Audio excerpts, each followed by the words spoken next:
أفحسبتم أنما خلقناكم عبثا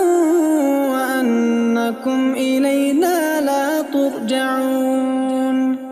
فتعالى الله الملك الحق لا إله إلا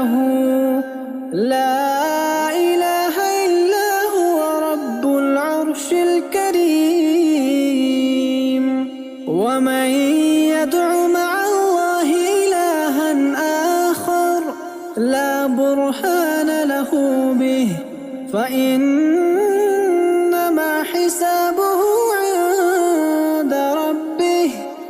إنه لا يفلح الكافرون